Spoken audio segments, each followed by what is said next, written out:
Hello and welcome to the Kim Iverson Show. Thank you guys so much for joining us tonight. We do have a great show for you. Today's guest is someone who's been behind the curtain, way behind the curtain. Matthew Reed served in both the Marine Corps and the Army. He did tours in Iraq and Afghanistan and then spent over a decade working in U.S. intelligence, interrogating insurgents, tracking double agents in Europe, and operating in some of the most sensitive areas in the world. Well, since leaving government work, he's turned his real-life experience into a series of wild, razor-sharp spy thrillers, complete with mercenaries, time travel, and even UFO crash site retrievals so real that he had to get them cleared by the Department of Defense. But Matt's not here just to tell war stories. He's here to help us connect the dots. From the fall of the Roman Empire to the mess in Ukraine, from our collapsing military to a political class that sends young Americans off to die in wars they would never fight themselves. He's got a lot to say, and trust me, it's the kind of perspective you're not going to hear on cable news, because we're going to be talking not just national security, empire decline, Russia, but UFOs, deep state shenanigans, you name it. Matthew Reed, welcome to the show. Thank you so much for being here. Thank you for having me, Kim. Okay, let's first start off with your background. Tell us about your military background, starting with the Marines. Did you join right out of high school? What was your military career? So I'd gone to college for 5 years first. I graduated from the University of St. Thomas in Houston in 2003 with a degree in history, having studied under some of the best professors in the region. Mostly I focus on Western military history, Roman Empire, that kind of stuff. I got out. Got my degree. I enlisted in the Marine Corps, did 4 years, started out as an anti-tank assault man, then became a training NCO. I got out of the Marine Corps in 2007. Can I just interrupt you for a second? You went into the Marine. That's enlisted? That's not officer? No, I enlisted, actually. I could have gone officer. Yeah, right. That's why I'm asking. What made you do that rather than go officer? Because you did have a degree. Yeah. Just didn't want to do officer. I studied military history, especially the Roman legions. I kind of wanted that experience, so I said, okay, this is the route I'm going to go. Okay. So you did. So you enlisted in the Marines, and what was your job there? Originally, I was an anti-tank assault man, meaning I did explosives, demolitions, and anti-armor warfare. One of my TO weapons was the Javelin missile system, which is what the Ukrainians are using to blow the dickens out of Russian tanks. I know all about that weapon system. Okay, so I'll probably have to interrupt you a lot because I'm not military. I don't know the military language. I know a lot of people watching the show do, but also a lot of people don't. So I might stop you and say, okay, what is that exactly? Because you might be talking a bit of military lingo.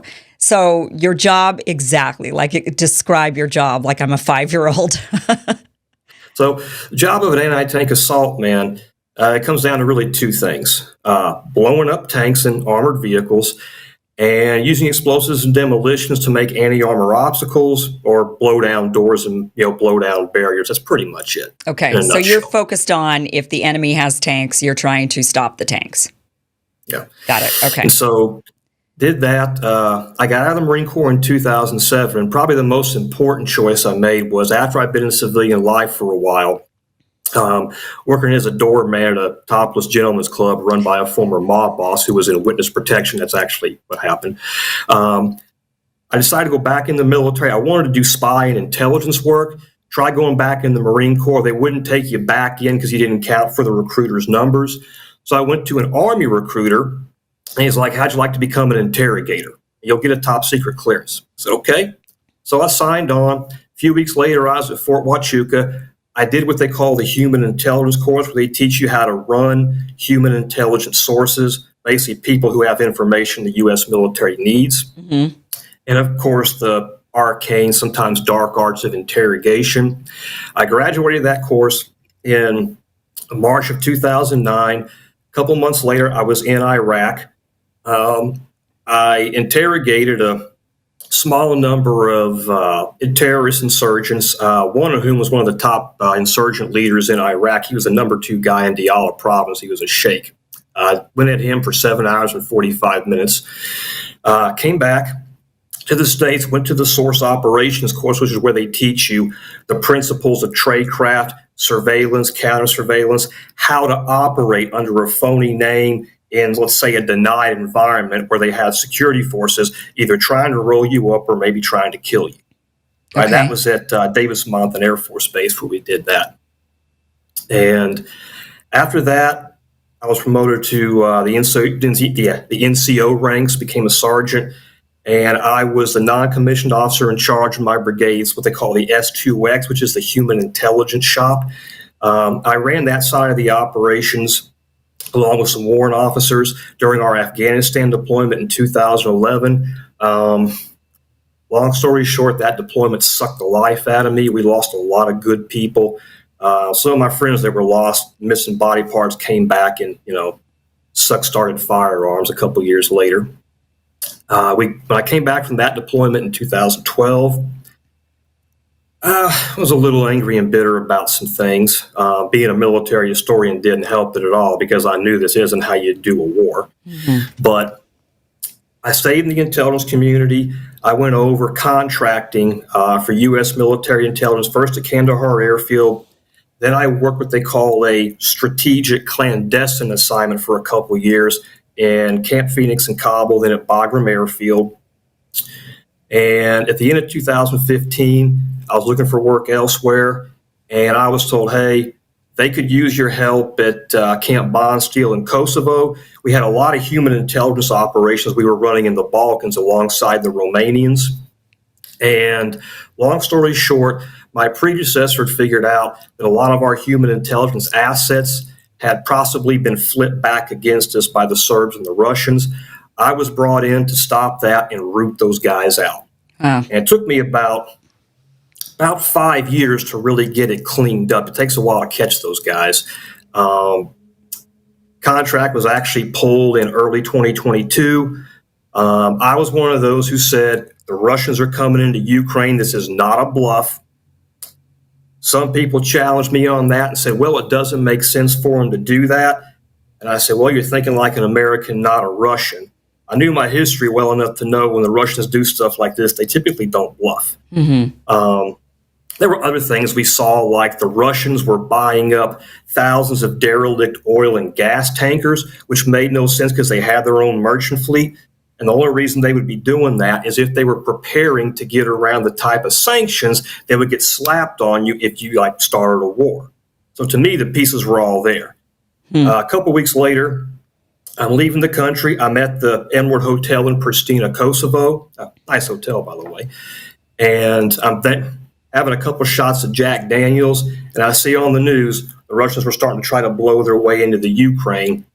And I wanted to pick up the phone and call Camp Bonsteel and be like, you know what, I told you so. But whatever, no, it wouldn't have been a professional thing to do. So, I kept my mouth shut like the good soldier I always was, came back to the States, did that podcast interview with Navy SEAL Commander Andy Stumpf after my bona fides were checked out, and wrote a few more books, and here I am. Okay. Wow. No wonder you write spy thrillers. Your whole career, even down to the strip club, working for the mob boss, is a spy thriller. So you were in the Marines for how many years? 4 years in the Marine Corps, and then 3.5 years in the Army. 3.5 years in the Army? Mm-hmm. Why did that sound like a lot more years than that? Well, I had a lot to do, and I sound more exasperated, I guess, because that last deployment in Afghanistan, it was made a lot more difficult than it needed to be by a couple of senior ranking people. I'm not going to name names here. No reason to do that, I suppose. Some of them are still active duty. But yeah, all my years studying military history of, the Middle East, Roman Empire, Afghanistan, whatever. When I was alone with my fellow NCOs and the officers who I served directly, who I deployed with before, we were all pretty close. I say they knew how well educated I was in military history, and I said, guys, we're not going to win this. Mm-hmm. This ain't going to work. Well, I ask about it being longer because you said, didn't you go back in? So you were in the Marines until what year? I'm just trying to get the timeline. Oh, to 2007. And then how long were you out and working as a henchman at the strip club for the mob boss? Well, the strip club job was only for a few months. Before that, I had been working at a Dodge dealership, and I was a little too honest to be a car salesman, as became painfully obvious. Oh boy, I did it. But okay, so then I went back. But then when did you go back into the Army? Oh, I went back into the Army September 25th, 2008. Right. So then 2008 to 2022 is a lot longer than 3 years. No, that was I was in the Army from 2008 to 2012. I got out of the Army in 2012, but I became a contractor for the military intelligence community. That's why I was a contractor from 2012 to 2022. Got it. Okay. So still working with the military, being very close with the military, Yes, but you were just contract. You were no longer in the actual military anymore. Yes, ma'am. Okay. Correct. Is there a difference for contractors versus being in the military? Oh, it was a huge difference. One, you are now a civilian. Now, most of the contractors on the intelligence side are almost all ex-military. When they choose you, they're looking for guys who have a security clearance, who have deployed. Oftentimes, they prefer guys who spent a big portion of their career, in what they call combat arms, artillery, armor, infantry, maybe special ops. Because if you don't know your stuff in those lines of work, you tend to get killed or get somebody else killed pretty quick. And if you're ex-military, they can make phone calls to your references to see if you're a dirtbag or not. And so you do a lot of the same work. You typically don't participate directly in combat operations. That's supposed to be a big no-no. Doesn't mean it hasn't happened. It's kind of a big no-no. And it kind of depends on what you do. Like when I was in Afghanistan, the last 2 years, I was a regional desk officer for a clandestine branch of military intelligence. I used to cover the Kabul desk, meaning the Category 2 and Category 1 human intelligence operations. All the information came back to me. I was also in charge of publishing all the intelligence reports, that kind of stuff. In the Balkans, as a counterintelligence analyst, I work with everybody from the lower ranking soldiers all the way up to the brigade commander and some of the brigadier and major generals. In that one, I was in kind of a little bit of a mentor role because I was pretty experienced. These soldiers were smart but not very experienced. They had never been trained in how to spot and do things like asset validation to spot and root out a source that may have been flipped back against you by, say, a Russian GRU officer. So I had to kind of give them on-the-job training, show them how to assess for that, and then look through all the information, look through all of our intelligence resources at the secret and top secret level, and then try to figure out, okay, which one of these guys is being run against us by the Serbs or the Russian GRU. And when you're a civilian, sometimes it works better because you don't have to stick completely to a chain of command. You can move around a little bit more freely. Sometimes the military can use you in different ways. They may not be able to use a soldier. So it's some similar stuff, but still considerably different. Okay. And contractors can't engage in combat, huh? I was under a different impression. Well, it depends on the type of contract you're under. Every contract has specific legal stipulations on what you can and can't do, what you can ask the contractor to do, and what you can't ask them to do. Now, if you're talking about the security services contracts they had, like Triple Canopy and Blackwater, that's completely different. If you're talking about, lesser known firms who were contracted by, say, the Central Intelligence Agency's paramilitary division, they call it Ground Branch now. That's obviously a completely different thing. Our contracts were not done covertly. They were still above board. Okay. What motivates you to become a contractor versus just staying in the military and reaping the retirement benefits after 20 years? Well, one thing, I still loved intelligence work, but I also learned when you're doing it as a soldier, until you get to a certain rank, you don't always have the ability to, shall we say, speak freely and maybe say something that really needs to be said. If you're a soldier, you can't even tell a lieutenant colonel in a nice way that he's dumber than a sack of hammers. Okay, that's just not going to work. Okay. But if you're a contractor, Let's just say you can be a lot more blunt and get away with it. Okay. Okay. All right. So tell us why are you speaking out now? Like, what is your motivation for coming out and I guess giving it, warnings, I suppose. So it was a number of things. It was the aftermath of the Afghanistan withdrawal. I saw what a disaster that was. There was no excuse for it. Yeah. The flag officers who ran that operation were trained by the same people who trained me. So I know they knew better. They can pretend otherwise, but me and the other vets, we're not buying it. I looked at everything and I started thinking back to all my military history. So I said, okay, this has happened through multiple presidential administrations. Both parties are probably equally guilty if you want to, be honest about it. I said, okay, I got to start looking at what's the core problem. All right.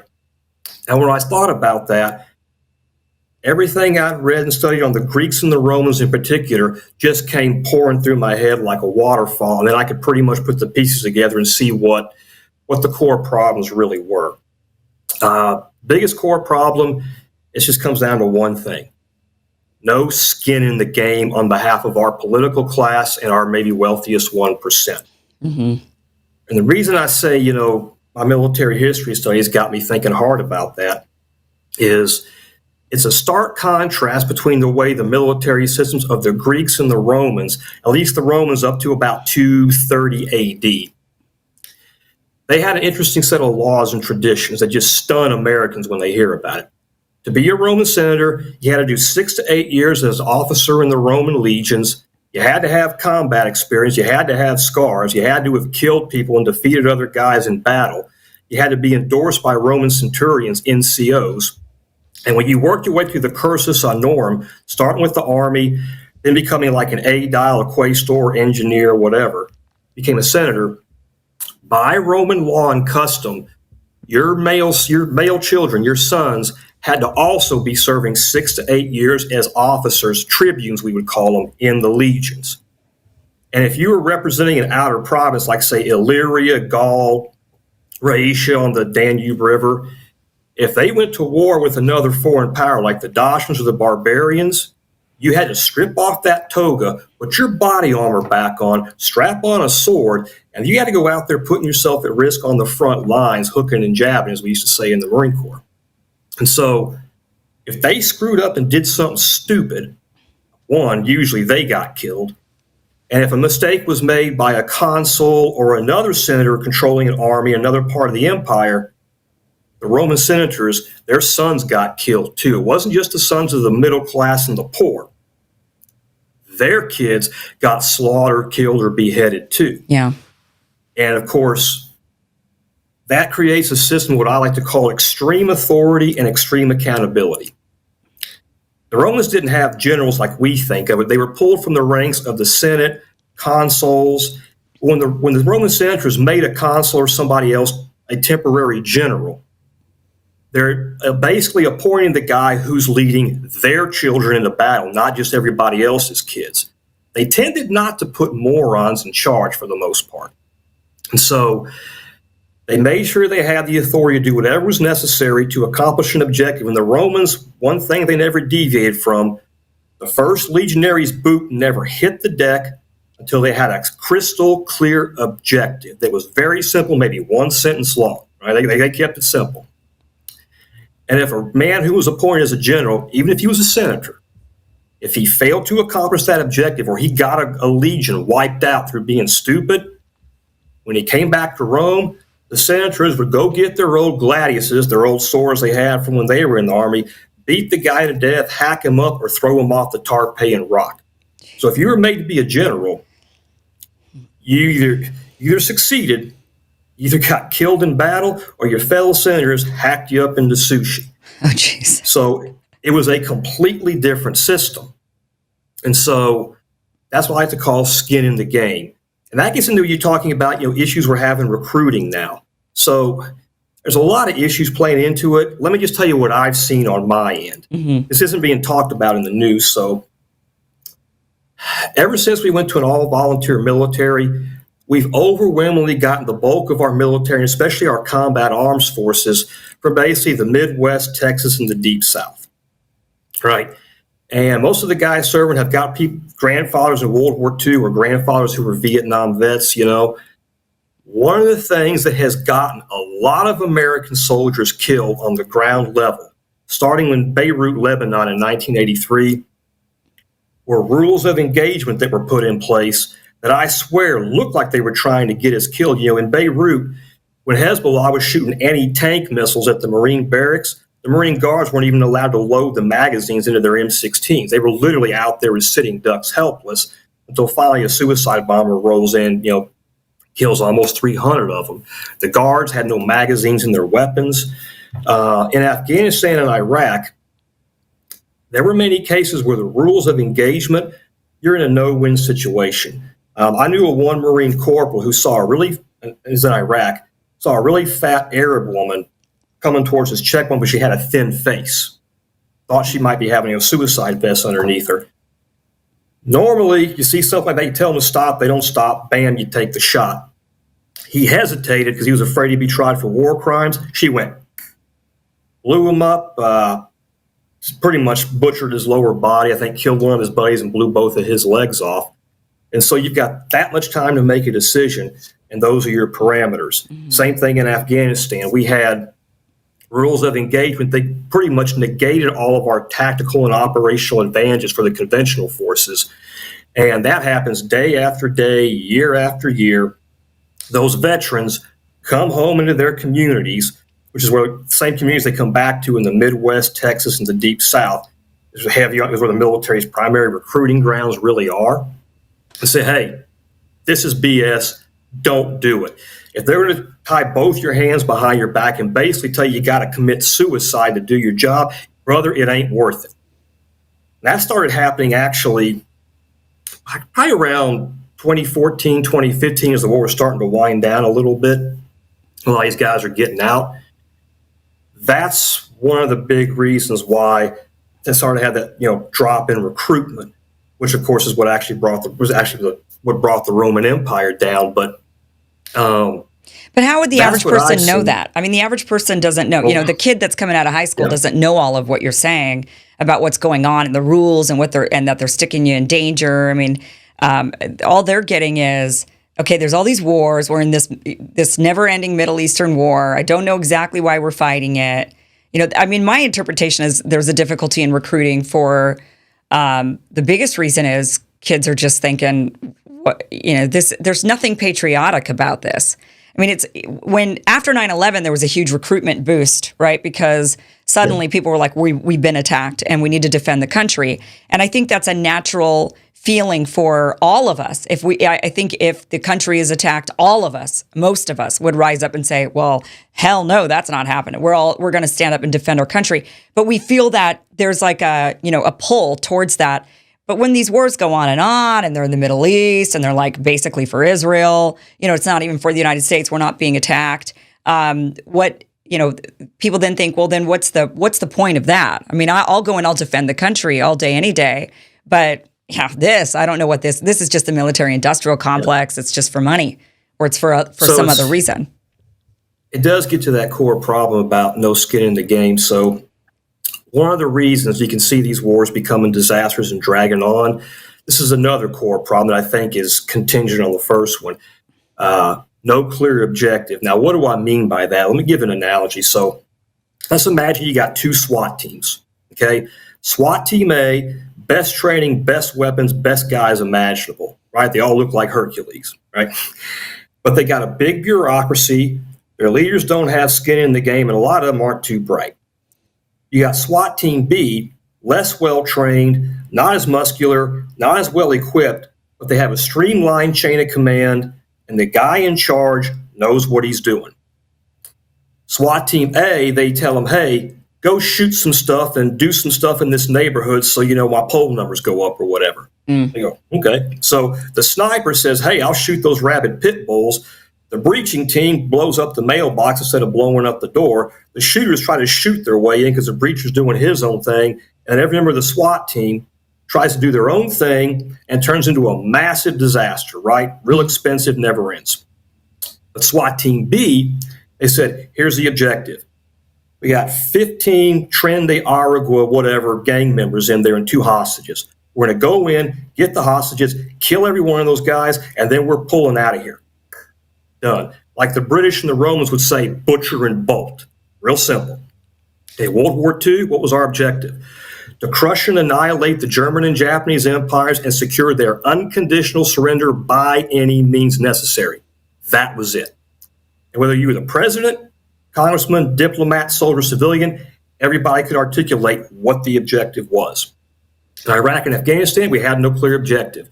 State Department was trying to do some gay rights stuff in Kabul. Okay, I'm sure that was going to go over real well in Afghanistan. The special operations guys were trying to kill people. Conventional forces were trying to shoot people and rebuild their villages at the same time. I'm sure how that's going to work.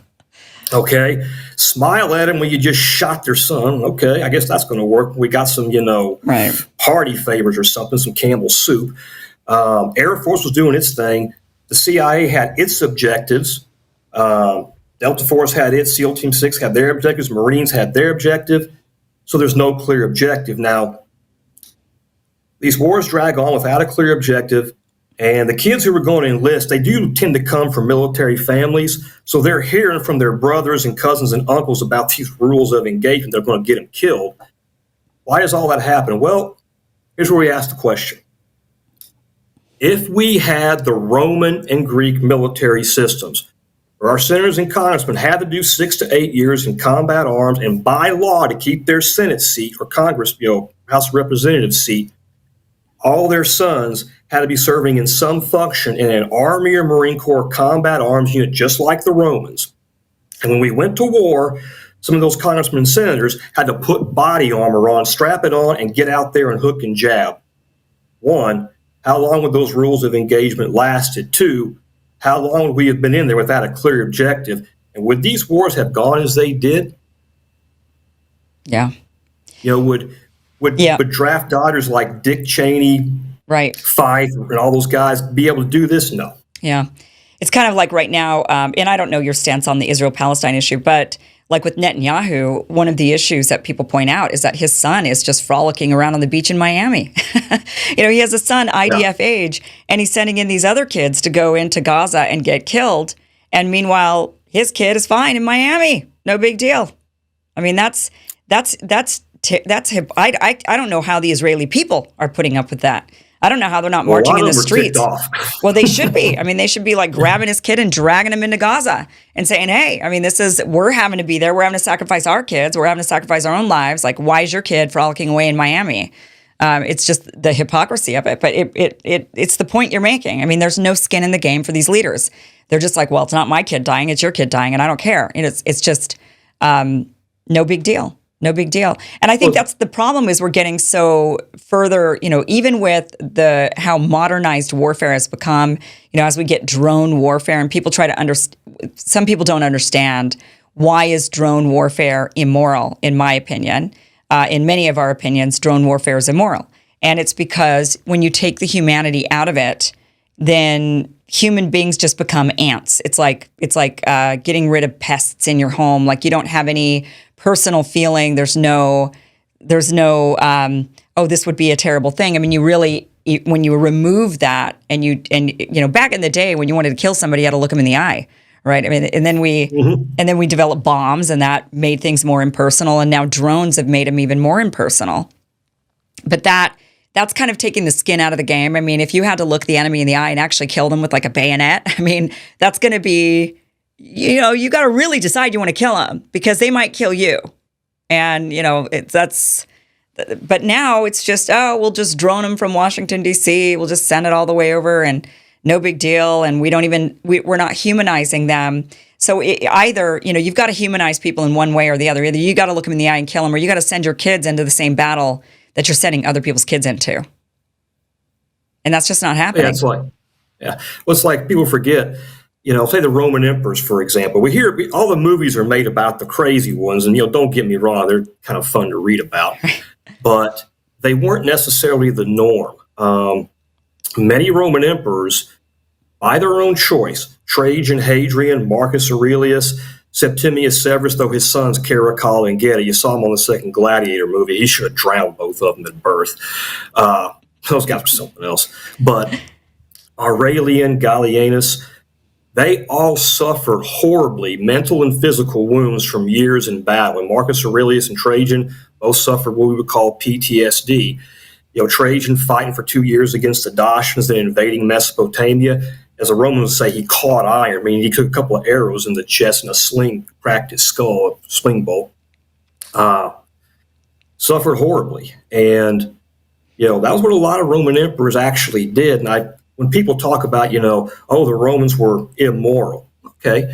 Look at the Roman system and look at ours where the politicians can stay 7,000 miles away. And even if our politicians cause a nuclear war, they got bunkers they can hide in for like a couple of decades. Mm-hmm. Okay, that's our politicians. Look at the Romans, who really had the more moral system. Yeah. So how do we fix it? I guess we got to, we've got to rally together. I mean, I guess the point of that is we have to rally together and demand. We'd have to make change, but unfortunately, who's going to make the change? The politicians? They're going to sign up and say they're going to, pass laws saying our kids have to go to war, or we got to suit up and put ourselves out there on the front lines ourselves. I mean, they're not going to make those changes. So we're just going to fall in decline, probably like the Roman Empire, slowly.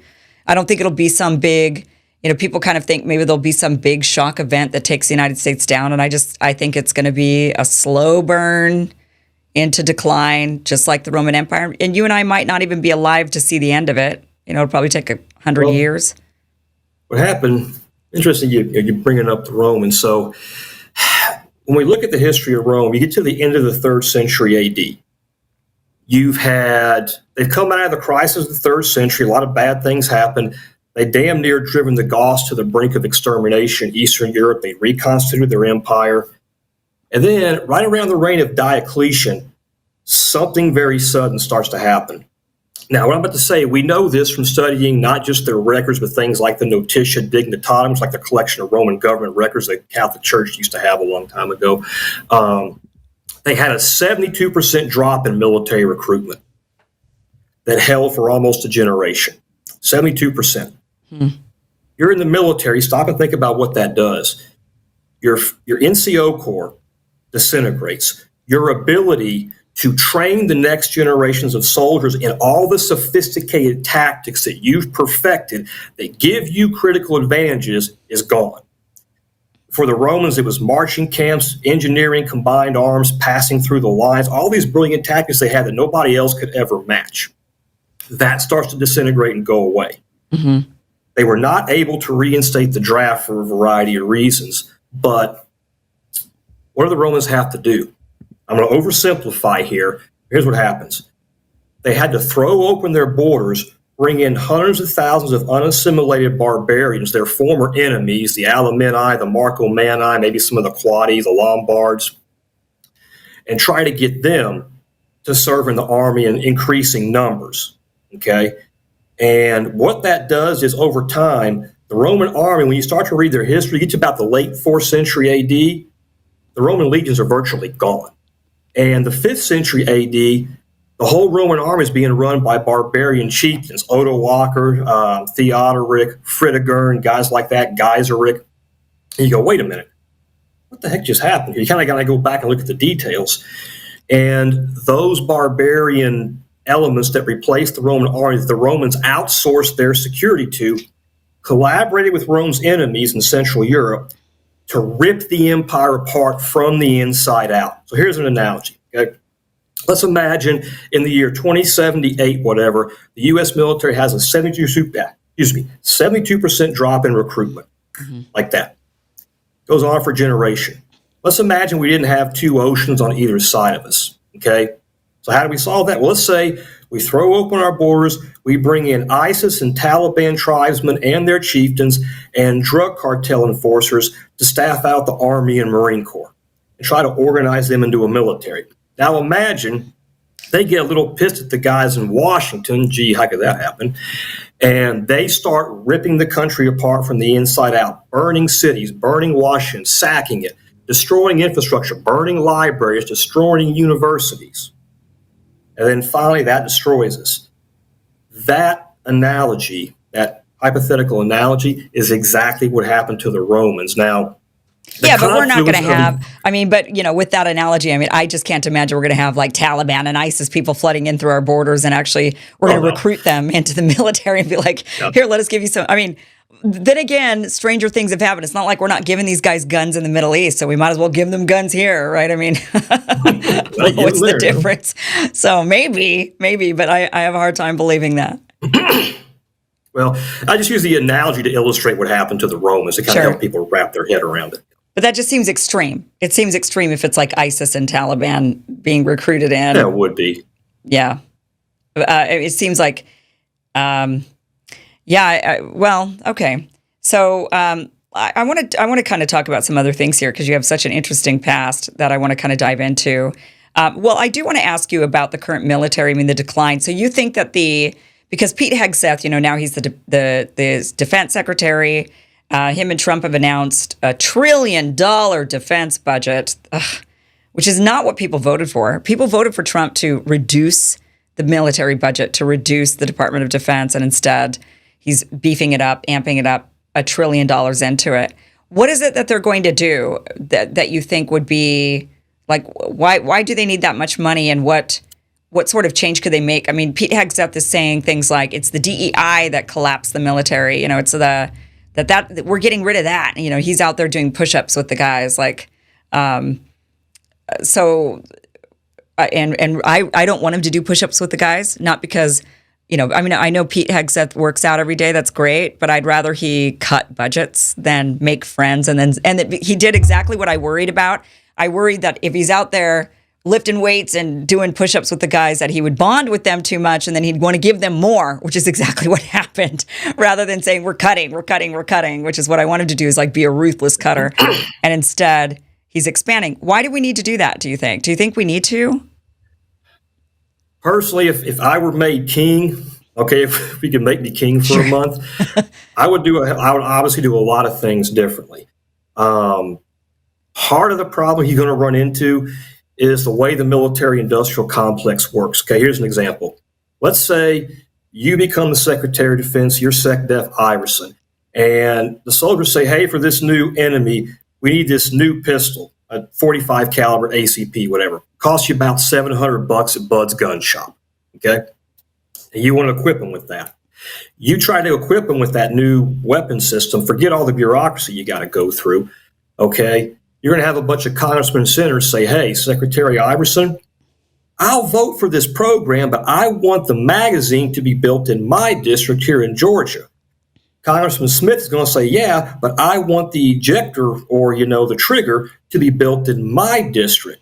And before you know it, to get the weapon out there, you got to build it in 15 different states. And now that pistol that should cost $700 at Bud's gun shop is costing $5 or $6 grand a pop. Yeah. So that's an element of it I think he probably ran into and realized that wall was a little thicker than he thought.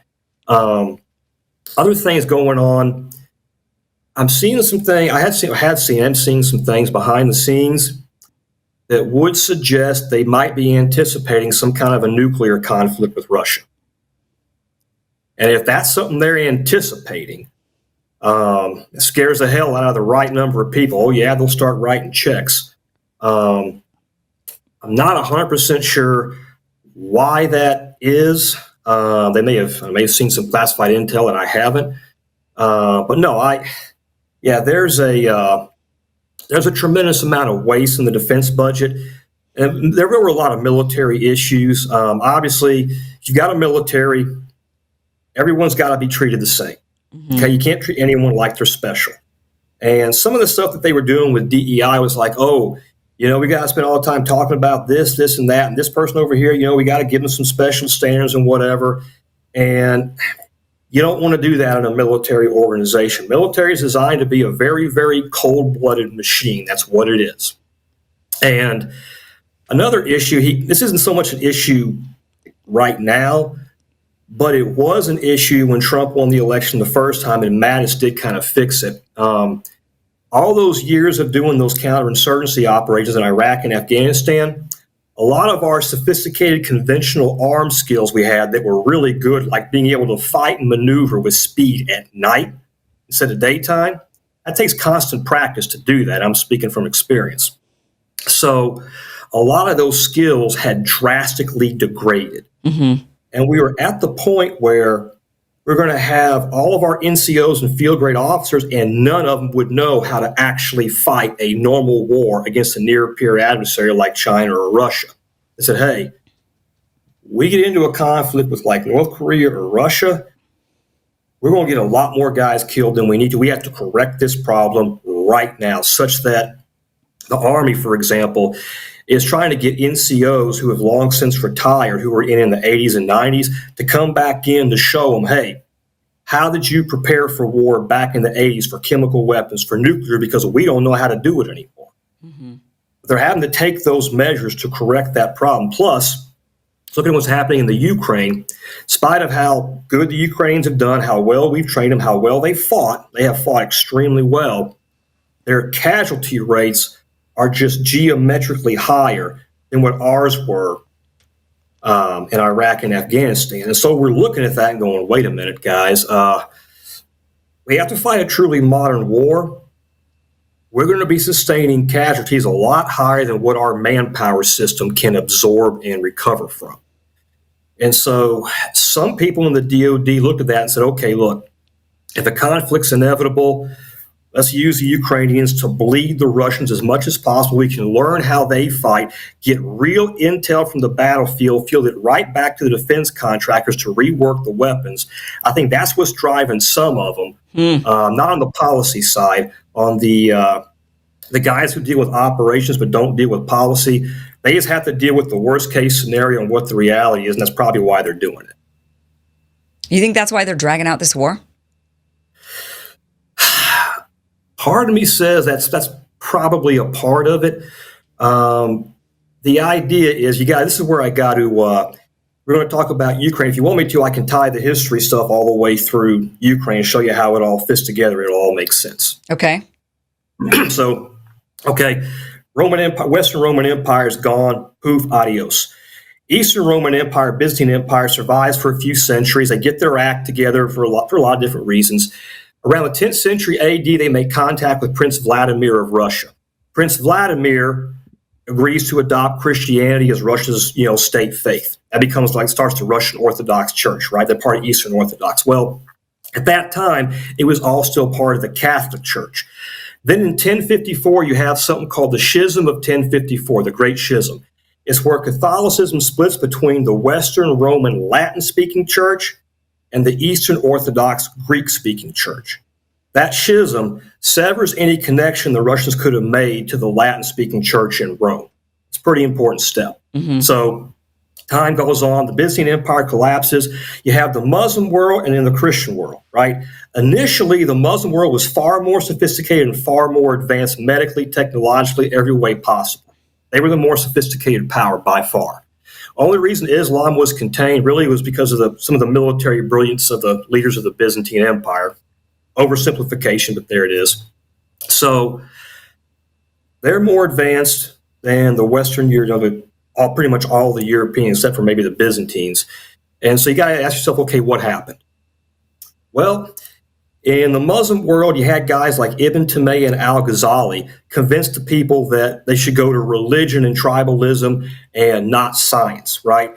Al-Ghazali, I believe, convinced the Muslim peoples that the manipulation of numbers was satanic. Like our number system now are Arabic numerals. Those are the Arab world that actually gave that to us, right? They start to regress. In Europe, you have something called the Protestant Reformation. What that does is it blows open the door to scientific innovation and to relearning all the lost sciences of the Greeks and the Romans. Like the Greeks and the Romans knew the earth was round. They knew what the circumference was, right? Romans had social anesthetics and concrete 2,000 years before we did, that kind of thing. It starts Europe on a whole different path, right? You have some religious wars. Then you have the invention of deep water navigation, which the Europeans made so they could trade with China, but cut out the Muslim world and the Persians because, the Persians always got their cut of their stuff, and the Europeans really didn't like that. So that's where you get Christopher Columbus, the Mayflower, Pirates of the Caribbean, all that good stuff. And so then in 1619, you have something called the Peace of Westphalia, which founds the modern day nation state as we know it, right? As the Europeans, the Muslim world's regressed, deep water navigation means the Muslim world is completely cut out and isolated from most of the rest of the world, at least a cultural stagnation. That's step number 2 for them. And the Europeans start to advance. They get industrial revolution technologies, but here's the problem. Most countries in Europe don't have anywhere near the base type of industrial natural resources that, say, we have. But countries like India, Asia, and Africa, they had some resources they needed. So what do the Europeans do? They build empires to get those resources at below market prices to fuel their soon-to-be industrial economies. And of course, you got the Napoleonic Wars, which of course ends with an invasion of Russia. Keeping in mind, the Russians have been invaded multiple times from, Europe, and how that usually ends up. But it kind of sears a certain mindset into the Russian aristocracy. We call the Russian deep state. So you have all that. The 19th century, more industrialization. You get the British empires, the French empires. The British remained successful for one primary reason. They had a clear strategy and a clear policy, whereas they guided everything they did, whereas the French had no clear strategy, had no clear policy, and just stumbled from one disaster to the next. Who does that sound like? So that's how things start to go. And these European powers start to conflict with each other over access to those resources, who can cut off whose resource, right? As that goes on, you have more wars. You got the Franco-Prussian War, and I'm oversimplifying here because I know we're on a time hack. So as time goes on, religion kind of takes a back foot, and we start to replace religion with ideologies like fascism and communism. Okay, then you have the First World War because an archduke gets whacked and all hell breaks loose. Then in 1916, you have something called the Sykes-Picot Agreement. So 2 years into World War I, because the European powers could do a little math, they realized when this war is over, whatever happens, we can't hang on to our empire, our sections of our empire in the Middle East. So what do? They divide it up. The borders of the modern-day Middle East were drawn at that agreement, with no consideration to tribes, history, or religion. It was what the Europeans wanted, it's what they did it for. And so those borders basically created countries like Iraq, where you had Kurds, Sunnis, and Shias who all hate each other. They're forced together. You had the Kurds in Syria and Iraq driven apart. So what did the Sykes-Picot Agreement do in the Middle East? Took people who hated each other with a passion, forced them together, took people who wanted to be together, drove them apart. That's step number 3. So World War I ends, total devastation. Everybody's looking for scapegoats. That leads eventually to fascism and Nazism, and then communism. We're off, as Professor Sarah Payne says, we're off to the races.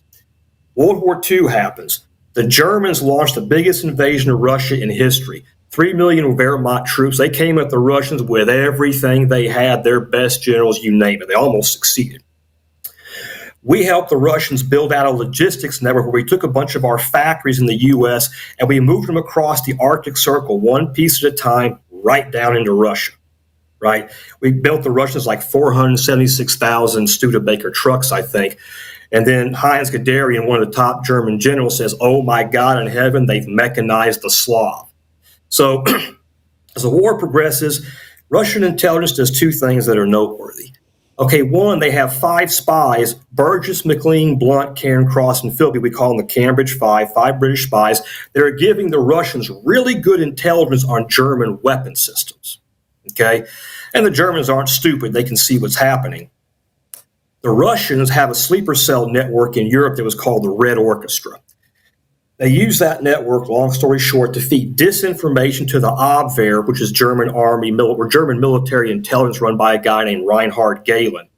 Convinces the Germans that some of their own guys are the spies. They execute them, thinking they got rid of them, when in fact it was those 5 British spies, and the Germans never had a clue. And as the Germans are collecting good human intelligence by Russian soldiers surrendering, right? So here's what the Russians did. They put counterintelligence agents down along every single line infantry unit and had them pretend to surrender. And when the Germans came to take their surrender, they ambushed them and killed them. Do that for a couple of months, and what do the Germans do? They execute every Russian soldier, which wipes out their source of human intelligence. They basically did the Russian army's work for them. That's how cunning they were. So World War II ends, right? You got us and the British over here. Russians are on Eastern Europe and part of Central Europe. There's a gentleman's agreement when we form NATO. Say, look, we're not going to let Germany get too powerful again, and basically there's not going to be a war, unless we agree on it, more or less. The agreement was to keep the Russians out, keep the Americans and the British in, and the Germans down, right? So that comes out, the Marshall Plan and all that, but then we do something interesting which ties into a whole lot of other things. The United States needed an alliance to hold back the Soviets. So what did we do? We used our Navy to secure all the world's sea lanes, Persian Gulf, Africa, Red Sea, whatever, to make sure oil, basically we maintain an empire for the Europeans, the Japanese, and the South Koreans. Hey, we'll maintain your empire for you. We'll maintain the security of the supply of oil to those countries. The oil, as Peter Zeihan says, will power the alliance. The alliance builds its militaries. That helps us hold back the Soviets in case there's a war or deter one from happening. Mm-hmm. This is where globalization actually starts, right? We didn't do it for economic reasons. We did it for military and security reasons. Cold War progresses. In the 70s, the Russians, on their own, we in the West decided we were going to go to nuclear power instead of fossil fuel. We were not successful because the KGB used its intelligence networks to spin up the anti-nuclear movement and get that stopped. The only country that went that way was France, and that was because French counterintelligence was so ruthless they even killed some of their own people to stop it from happening. But Germany couldn't do it. Britain couldn't do it. Canada, the U.S. couldn't do it. And the reason the Russians did that is oil and gas was the only export they could really make money on. That would have crippled their economies. So, bam, strike one. Russians got round one. Then President Reagan wins the election. Here's what they do. Long story short, they work with the Saudis to crash oil prices. Okay, that more or less collapses Russia's economy, combined with a military buildup that they could not match. Star Wars offense, they knew they couldn't match us. They collapse. Okay, hooray, kumbaya, it's all over, right? Not really.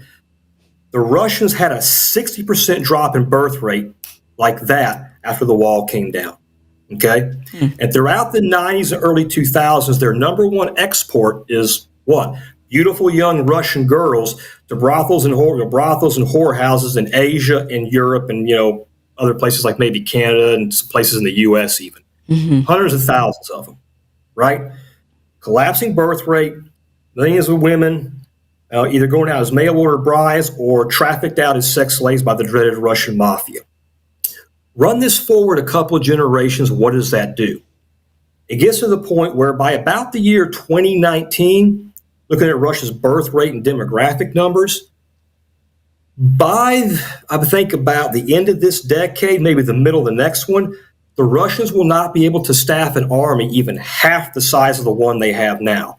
This is why geopolitical analysts like Peter Zeihan focus a lot on this. So the Russians always, in their minds, okay, to be secure, they got to take everything from Ukraine to at least Eastern Europe and the Carpathians, to form it into choke points. Okay, and so in their minds, if they're going to do it, they got to do it before they run out of young men to throw into the meat grinder. So of course, if they're going to do it, they had to do it now. Now, the reason a dying Russia is a problem is something a lot of people aren't thinking about, right? This is where there's some tension between Trump and the intelligence community. Here's where I think it comes from. So, how should I put this? The Russians dying off means obviously they can't field an army or field security services, right? By about the year 2050, 2060, the Russian race, by current projections, will pretty much be died off. There'll be nothing but a Slavic old folks home. And people may say, well, yeah, screw them, let them die, ha ha. Here's the problem. What happens to those 10,000 nuclear weapons they've built over the last few decades that are literally going to be up for grabs? Every crazy son of a gun with a grudge is going to try to grab those suckers. So if we're going to make sure that those 10,000 nukes don't get scattered all over the world and start winding up on the border with Mexico, for example, we have to stop them before they get that far. which means we have to maintain troops in Eastern Europe, NATO, and Scandinavia. So when the Russians die off, we got to be able to go in there and grab those damn things before, God forbid, somebody else does. So when President Trump was maybe making some statements, pushing NATO to meet their 2% GDP, which is fine, that's what they're supposed to be doing.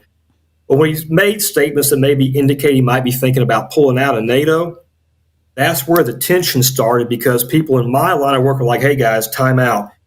Here's a long-term problem with nuclear weapons trafficking you're not looking at.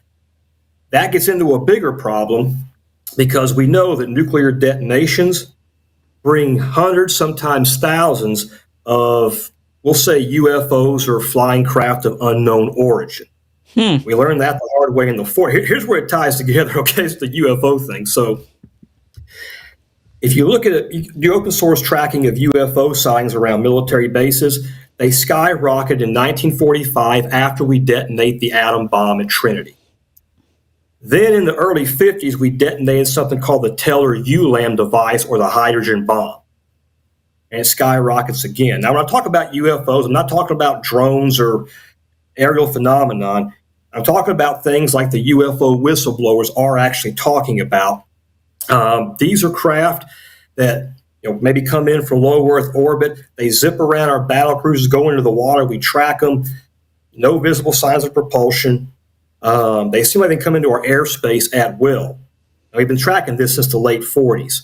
So if you're in the military intelligence community and you see this, first thing you want to establish is what's their intent, right? In intelligence, the first thing you look for is intent. You first identify your enemies and defeat them by knowing their intent. Example, we got two nations on either side of us. One's big and powerful but wants to be our friend. We got a small one that's weak but has a bunch of crazy people that say they want to blow us up. Who's the bigger threat? Difference is intent. And if you read guys like Colonel Philip Corso in his book, The Day After Roswell, when he worked for Eisenhower, they said, look, what are these things? Who are they? What do they want? We know they're not the Russians. We know they're not us. Some scientists back then thought they were extraterrestrial, possibly. And they're trying to figure out what their intent was. Well, if you can't figure out what their intent is, this is in the context of the Cold War now, okay? Then you have to prepare for them becoming an overt threat and turning hostile as if it is an absolute certainty. But you want to keep it quiet, but maybe not just for the most obvious reasons, right? So if we were to say, hey, we've got these alien spacecraft we recovered at Roswell and Aztec, New Mexico. Well, the Russians are going to know you got it now, and they're going to try to grab it. And we knew the Russians had penetrated our government right up to the White House level in World War II. So if you're Nathan Twining, Colonel Corso, General Arthur Trudeau, you have to now keep this hidden from your own government because those guys knew how bad it really was. So if you have to prepare for this and then also hide it from your own government, what kind of steps would you have no choice but to take? And then there's a cultural element too. Think about the 50s, right? I Love Lucy, they never showed Lucy and what was the guy, Ricky Ricardo. They had separate beds. They couldn't suggest that a husband and wife slept together because people just couldn't handle that. Now think about something like COVID. The actual fatality rate, the numbers I've looked at, was less than 1%. Mm-hmm. And a huge chunk of the country not only lost their minds over it, but some people advocated turning our country into a police state over a virus whose fatality rate was basically less than 1%. Well, if you're in the intelligence community deep state, you're looking at you look at the world through their eyes to understand why they make the decisions they do. Okay, if they're going to go crazy over this, what would happen if we told them, hey, yeah, we've recovered alien spacecraft.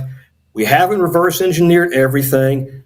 They have vastly superior technology. They can shoot down our aircraft. And right now, there's nothing we can do to stop them. They might worry about what the reaction might be. And so from a certain perspective, you can see how they might want to keep some of that stuff quiet. Sure. Yeah, mass hysteria. I mean, and also how religious people are, and suddenly you tell them, and there's aliens now, that completely destroys narratives and, belief system. People would have gone completely crazy. Now people seem to be open to the idea of UFOs, but that's, there is like, okay, but let's just go back to them flying around as soon as we start detonating some nukes. I look at that, and I've heard this before, and I look at that and I think, oh, thank God. Somebody's out there protecting us. I mean, from ourselves, like they're looking out for us and realizing that we're a bunch of idiots. And then it makes me think, maybe there is something to the idea that we're alien, that we have, there's an idea, what is it that they say people with negative type blood, are actually that the negative type blood comes from the alien DNA. And that's kind of that's like one of the theories of Rh negative blood, which I have Rh negative blood, so I guess that explains a lot of things. I'm part alien. Okay. Yeah, it makes sense. But there's these. So then it makes me think. Well, then what if we are, kind of a colony from a faraway place, and that's the pyramids, right? There's a lot of things that kind of fit together here, with the pyramids and how were they built, and they're pointing to certain things in the sky, and maybe that was guiding posts for these alien life forms, and maybe they came. And then it also makes sense with religion, like maybe they came down to Earth, and we're partly them, like they maybe mated with whatever was like the Neanderthals or whatever who was ever here, and that's why we believe God is in the sky. And that God will come back, right? There's this, we look to the sky and we're like, God's coming, God was here, he descended from the heavens, right? We hear these types of things in religion, and it all kind of starts to make a bit of sense. And then, and maybe we are partially them, and they're like, we made these creatures and they're going to blow themselves up. They're smart, but they're not that smart. They're not as smart as us, but they're kind of, because we made it with Neanderthals, but they're smart enough to figure out some of the tech, but they're dumb enough to blow themselves up. So maybe we got to stop them. I mean, I don't know. What do you think the theory is there? Why would they do it? It's interesting you bring that up. Yeah. I'm going to tell you an intelligence community war story about UFOs. I've only told it like one other person. Okay. So when I was in Afghanistan, there's a gentleman I worked with. He's a former Army captain. He used to be a missile defense officer, Adam. I'm not going to say his last name. I think he's working for a 3-letter agency now. But he was a space and missile defense officer, read into some very sensitive programs. He was going through his training. I think he was a first lieutenant at White Sands, New Mexico. There's a really old Army colonel come in. This guy had been around the block. He'd been to Area 51, S4, you name it, Muroc Field, China Lake. And so the young officer said, "Hey, Colonel, I heard you went to Area 51. Ha ha. Hey, is all that stuff about aliens true?" Everybody's laughing except the Colonel. Colonel takes a pull of his whiskey, puts it down. He said, "Son, let me ask you something."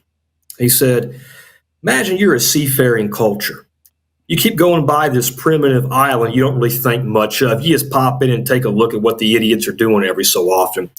Then all of a sudden you see flares, lasers, and missiles popping out of it. You going to want to go in and have a look?" He just gets up, leaves his glass, turns around and walks away.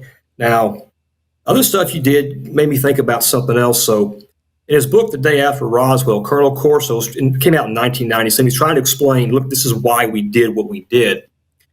What he's saying about the Roswell craft and some others is, they're small. He said they didn't have like provisions for food or anything in there. Remember, Roswell Army Airfield was the only nuclear-capable bomber fleet we had. The 509th Bomb Group were the guys that dropped the atomic bombs on Hiroshima. So they looked at it and said, okay, what if this is a reconnaissance flight? We call this IPB, Intelligence Preparation of the Battlefield. So if you're a military person looking at all these UFO sightings that are around missile silos, nuclear bombers, this could be the one weapon system we have that could hurt them, potentially. So you say, okay, if I were going to plan for an invasion, what would I start looking at? And then there's an incident that happened in 1983 it's long since been declassified. It's open source now. There was a series of UFO incursions above our missile silos and the Russians that almost provoked a nuclear war in 1983. It scared the hell out of everybody, but they kept it quiet. And Colonel Corso talks about it. He was working for Senator Strom Thurmond as liaison with President Reagan, linked up with the Reagan administration. And Corso says in his book that This is where we had the conversation, said, hey, announce the Star Wars defense now, and let's see if we can pull the Russians in together with us. And here's where it gets interesting. Remember President Reagan, multiple times throughout his presidency, when they asked him about the SDI program, says the same thing every time. I wonder if we found we were threatened by a hostile presence from outer space, we realized we're all God's children and pull together. Then in early 1988, his last speech before the UN General Assembly, he goes into a more extensive speech and he says, is there not already a hostile alien presence among us? That's coming from the President of the United States. So you got to wonder, okay, hold up here, guys. Is this boy trying to tell us something and we're just not getting it? Something to think about. Do you think they're hostile? I don't know enough to know yay or nay. I do know that General Arthur Trudeau, General Nathan Twine, and Colonel Corso, by the way, I found a way to put them all into my latest book as a subject matter, found ways to weave them in. They seem to think that at least two groups of them were hostile. Corso didn't go into near as much detail as you would think. When I read his book, he's a former intelligence officer, okay, like I am. And I can tell when someone in my line of work is holding back. And I'm like, oh man, you must have really been holding back. So the details on, the UFO incursion in '83, if that shook them up enough, that might have been enough to do it right there. Mm-hmm. We know the Russians came to similar conclusions. In fact, after the Cold War, the Russians actually shared a lot of their old classified UFO documents with us.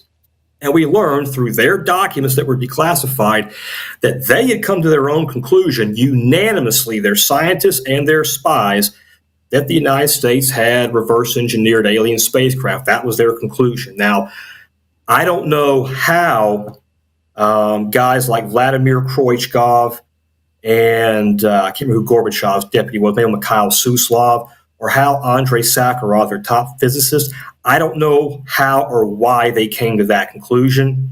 As a former intel analyst, that's what I'd want to look at. Okay, guys, how did you come to that conclusion? Mm-hmm. But that we don't know. That's the conclusion that Dr. Stephen Greer, do you follow him? Do you know who he is?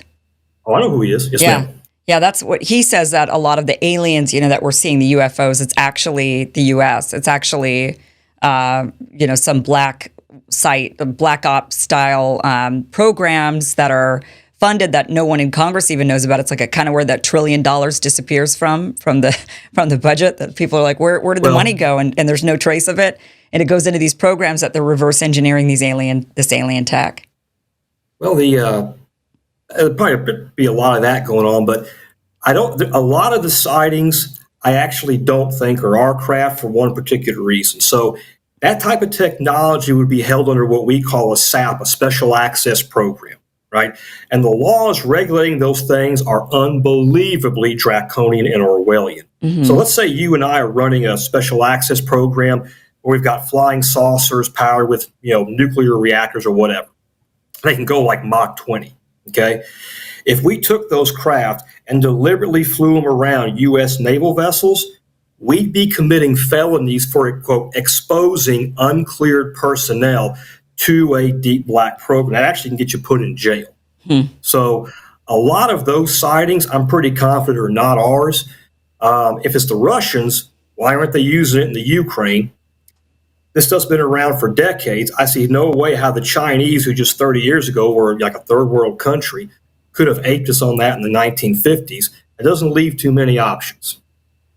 Well, I think you wouldn't want to use it. I mean, as Dr. Stephen Greer, his reasoning for why you wouldn't want to use it, because you wouldn't want it to be reverse engineered by somebody else. Oh, sure. Yeah. Well, if it gets shot down, gets shot down in the Ukraine or Russia, it's like, oh, holy cow. Then the Russians come out and say, oh, comrade, this is nice present. You give us nice spacecraft. We're going to make it for Mother Russia. Thank you. Yeah. Yeah, you wouldn't want that to happen. I mean, I would hope if, I think it's absolutely plausible that there's that there's aliens around us, that are flying around. There's just been so many sightings. I remember when France even they did their document dump. This was maybe a decade or two ago even, and they released it all and said, here's our thousands of pages on UFOs, and a bunch of them they said, yeah, and there's several thousand of these sightings that we could not figure out what they were. There were several thousands we could figure out what they were, and they were not alien UFO. They were either a military aircraft, or it was like somebody saw something that wasn't, it was a light, or it was something different. It could be explained away. But the French government came out and said, but there's thousands that we cannot explain away. There is no explanation for these. And that would point towards aliens. I mean, they basically came out and said, yeah, there's aliens. So I don't know, and this was like a decade ago or something. So all these governments are spotting, and that's true of many governments. They're coming out with their document dumps and saying, yeah, there's a ton of unidentified phenomenon. We have no idea what it is.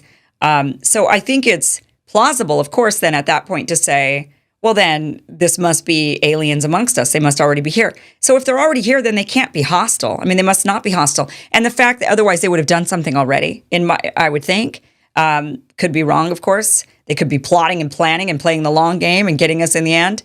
But the fact that there's been reports of whenever there was nuclear testing, that they came out even more so, that kind of makes me feel a little bit like, well, maybe they're protecting themselves from us because we're insane. We're clearly an insane species, which we are. We kill each other.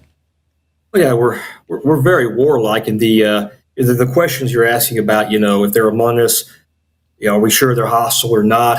Colonel Corso brought something up a little bit interesting. So if we're trying to assess what their intent may be, if we are dealing with an alien life form that's thousands of years ahead of us, if they've conquered things like aging and immortality, they're going to have a completely different concept of time than we are. And we assume they may want to come down and fight us on our level with pew, pew, pew, lasers in place of cannons, all that Independence Day stuff, right? Right. But if they can build some of the things that Colonel Corso talked about in his book, that could be a superior intelligence. Would a superior intelligence actually come down fast and hard and fight us on our level like that, where we could actually do real damage to them? Or might they do it another way? And I thought when he said that in an interview in Italy, I'm like, Yeah, So I mean, if they're that smart, I mean, it's like the way we fight wars now with drones, right? I mean, we've become more sophisticated that we're able to do it without even looking the enemy in the eye. So yeah, I mean, if they're so sophisticated, then they would maybe be able to wage war with us in a way that we couldn't even fathom. Actually, if they're that smart, I mean, if they're smart enough to be here, then they would be smart enough to figure out how to defeat us without us even understanding what that concept even is, potentially. Yeah. But again, I would think then they would have done it already. They would have poisoned us. I mean, they would have figured out how to mass poison us, and we would be done by now. But I think maybe they're. I would hope that I would hope that if there's any advanced race out there, species, that they are peaceful, that they have advanced to the point of being peaceful. That's what I would hope. I would hope that war and killing each other for resources or for sport or whatever the reason is, I would hope that that is just a primitive, very Neanderthal, type trait that hopefully doesn't exist in the more advanced civilizations.